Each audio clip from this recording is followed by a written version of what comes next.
Hi ಸ್ನೇಹಿತರೆ, ನಮಸ್ಕಾರ. ದಿನಕ್ಕೊಂದು ಕತೆಗೆ ನಿಮಗೆ ಸ್ವಾಗತ.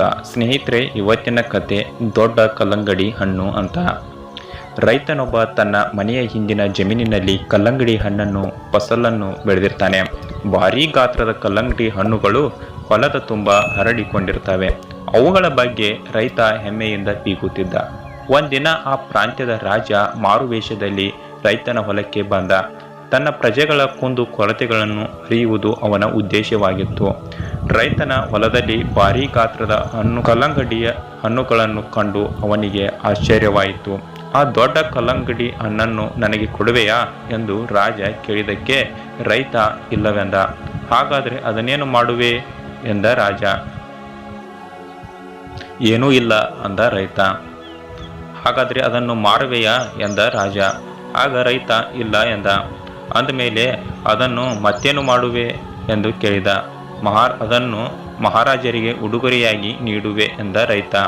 ಆದರೆ ಮಹಾರಾಜರು ಅದನ್ನು ಸ್ವೀಕರಿಸದಿದ್ದರೆ ಏನು ಮಾಡುವೆ ಎಂದ.